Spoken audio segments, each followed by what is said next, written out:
إن الحمد لله نحمده ونستعينه ونستغفره ونؤمن به ونتوكل عليه ونعوذ بالله من شرور أنفسنا ومن سيئات أعمالنا من يهده الله فلا مضل له ومن يضلله فلا هادي له ونشهد أن لا إله إلا الله وحده لا شريك له ونشهد أن سيدنا ونبينا ومولانا محمدا عبده ورسوله أما بعد فإن أصدق الحديث كتاب الله وخير الهدي هدي محمد صلى الله عليه وسلم وشر الأمور محدثاتها وكل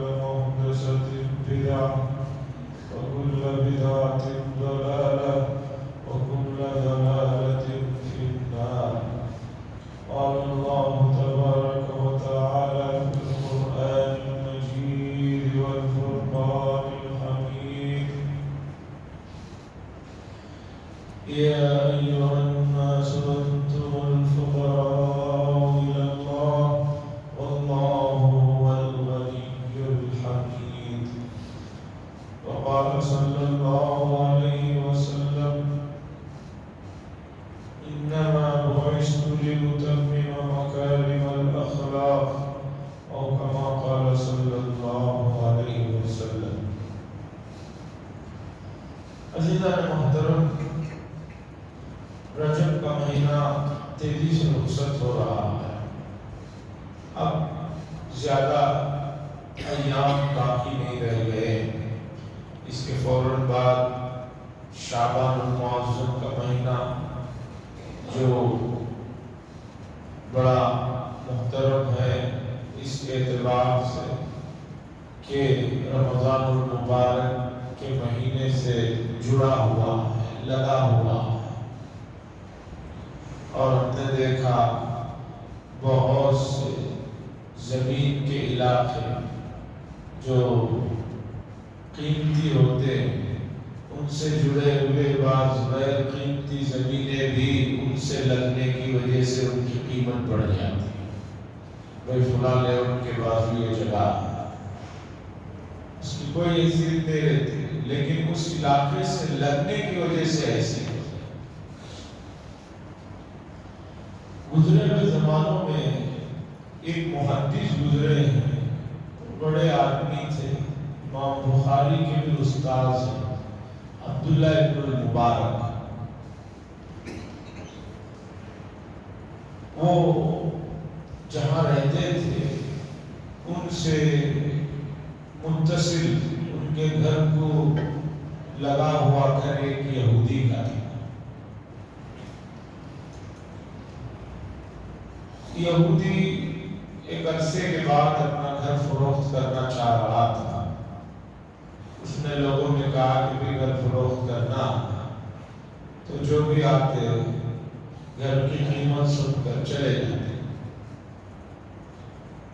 ایک آدمی نے پوچھا کہ گھر کی قیمت تو 1,00,000 درہم ٹھیک ہے، تم ڈبل قیمت بتا رہے ہیں، 2,00,000 کیوں بتا رہے ہیں؟ مثال دے رہا ہوں، اس وقت بازار میں اس گھر کی جتنی قیمت تھی اس سے وہ ڈبل مانگ رہا تھا. تو ایک آدمی نے پوچھا کہ بڑی ڈبل قیمت کیوں مانگ رہے ہو؟ اس نے کہا گھر کی تو ایک ہی قیمت ہے، گھر کی قیمت اتنی ہی ہے جتنی تم بتا رہے ہو. یہ اس سے دگنا جو قیمت مانگ رہا ہوں وہ عبداللہ بن مبارک محدث سے جڑا ہوا ہے میرا گھر. جو خریدے گا اس آدمی کو اتنے بڑے آدمی کے پڑوس میں رہنے کا موقع ملے، اس وجہ سے مانگ رہا. تو اس یہودی کو جب پوچھا گیا کہ بھئی پڑوسی ہونے سے اور اتنی قیمت، کہا کہ یہ کوئی معمولی آدمی میرے پڑوس میں نہیں رہتے، یہ ایسے پڑوسی ہیں کہ آج تک ان سے کبھی کسی کو کوئی تکلیف نہیں. تو اتنا بڑا پڑوسی ملنا کیا کوئی معمولی نعمت ہے؟ اس لیے اس کے ایکسٹرا پیسے مانگنا۔ اس واقعے میں مجھے بتانا یہ ہے کہ کوئی چیز کسی عمدہ چیز سے جڑ جاتی ہے تو بھی اس کا مقام بڑھتا ہے۔ جیسے وہ یہودی اپنے مکان کو عبداللہ ابن مبارک کے مکان سے متصل ہونے کی ڈبل قیمت مانگا۔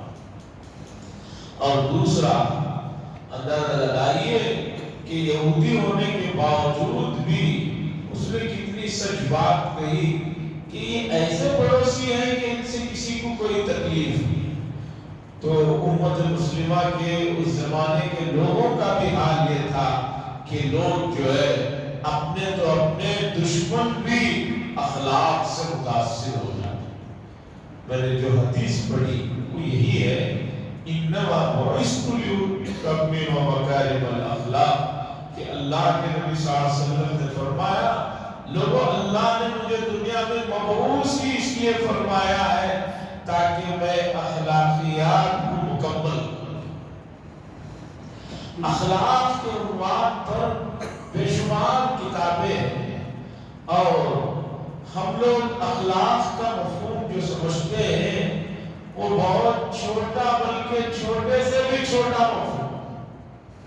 ہمارے نزدیک اخلاق کا مفہوم بس یہ ہے کسی سے ملے تو بس مسکرا کر ملیے، جھک کر ملیے، بس یہ اخلاق۔ اخلاق صرف اس کا نام نہیں، یہ اخلاق کے اظہار کا نام ہے۔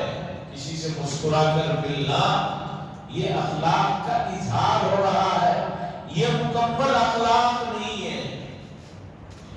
اتنا شاندار موضوع ہے یہ، اور اتنا وسیع موضوع ہے، اور اس سلسلے میں بہت کچھ جو ہے مواد ہے، لیکن یہ موقع نہیں ہے۔ میں اصل عنوان کی طرف آتا ہوں کہ شعبان المعظم اس لیے بھی محترم ہے کہ رمضان سے جڑا ہوا ہے، اور دوسرا اس لیے محترم ہے کہ حضرت ام سلمہ رضی اللہ تعالیٰ عنہا فرماتی ہے کہ رسول اللہ صلی اللہ علیہ وسلم کو رمضان المبارک کے بعد سب سے زیادہ روزے اگر کسی مہینے میں ہم نے رکھتا ہوا دیکھا ہے تو وہ شعبان المعظم کا مہینہ۔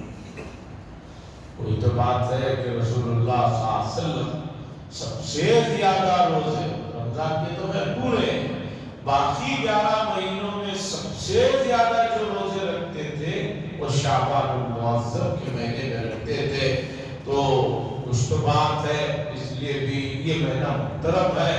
آدمی کو جو ہے تیار ہو جانا چاہیے کہ ایک سے ایک بڑھیا موسم آنے جا رہے ہیں، شعبان ہے، اسی سے جڑا ہوا رمضان ہے، آدمی کو ابھی سے بیدار ہو جانا چاہیے۔ جیسے کہ موجودہ زمانے میں آدمی کاروباری سلسلے میں، تجارت کے سلسلے میں، اسی طریقے پر شادی بیاہ اور دوسرے معاملات کے سلسلے میں مہینوں سے جو ہے مہین بنا لیتے ہیں۔ صاحب نے مجھے بتایا، کوئی مسئلہ بتایا، میں نے پوچھا کب ہے وہ کہنے لگے 2026 میں۔ میں نے کہا بھئی ابھی تو 25 بھی نہیں شروع ہوئے، آپ 26 کے مسئلے کو لے کر آ گئے، پہلے 24 کے تو مسئلے نپٹنے دو، بعد میں دیکھا جائے گا۔ تو جس چیز کی اہمیت ہوتی ہے اس کا آدمی اہتمام پہلے سے کرتا ہے۔ مجھے یورپ اور دوسرے بعض ملکوں کے بعض اسکولوں کے بارے میں معتبر ذرائع سے اطلاع ملی کہ وہاں پر بچوں کے داخلے کے لیے 4-5 سال پہلے جا کر جو ہے فارم بھرتی کرنا پڑتا ہے۔ یو کے جی ایل کے جی میں بھی داخل کرنے کے لیے 5 سال پہلے کرنا پڑتا ہے۔ میں نے کہا کہ پھر کیا کرتے ہیں لوگ؟ تو بتایا گیا کہ شادی ہوتے ہی جا کر فارم بھرتی کرتے ہیں، شادی ہوئے ابھی فارم بھرتی، 1 سال بعد بچہ ہوگا، پھر 4 سال کے بعد اسے داخل کرنا ہے۔ تو اتنا اہتمام، اچھی بات ہے کہ بھئی آپ اپنی اولاد کو اور اپنے آپ کو علم والا بنانا چاہتے ہیں، ہمیں اس سے کوئی مسئلہ نہیں ہے۔ ہم تو اس کو چاہتے ہیں، ترغیب دیتے ہیں کہ آپ جو ہے علم میدان میں آگے بڑھے۔ تو رجب کا مہینہ اختتام پذیر ہے، اور اس کے بعد شعبان کا مہینہ ہے جو محترم ہے، اس کے لیے بھی آدمی کو چوکنا ہونے کی ضرورت ہے۔ عزیزان گرامی، اسی طرح یہ شمسی کیلنڈر کا پہلا مہینہ ہے، 26 تاریخ ہے، اور 2-4 سمجھیے کہ لمحے باقی رہ گئے ہیں، 2 دن باقی رہ گئے ہیں، 26 جنوری کی تاریخ آ رہی ہے، اور ہم ملک کے رہنے والوں کے لیے 26 جنوری ملک کی سب سے بڑی چھٹی اور خوشی کا دن مانا جاتا ہے۔ 15 اگست کے بعد ملکی اعتبار سے سب سے بڑا دن جو ہے 26 جنوری کا مانا جاتا ہے۔ آج آئیے 26 جنوری اور اس سے جڑی ہوئی کچھ چیزوں کو ذکر کرنا ہے، اور موجودہ حالات میں امت کو جو حالات درپیش ہیں ان کی طرف بھی توجہ دلانا ہے۔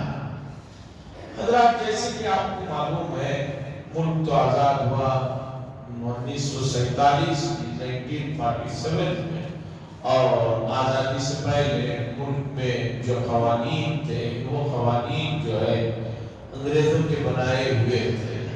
1935 کا لا چل رہا تھا، اس کے بعد 47 میں آزاد ہونے کے بعد ملک کے لوگوں نے چاہا کہ ہمارے ملک کا ایک آئین مرتب ہو، کانسٹیٹیوشن جو ہے بنایا جائے۔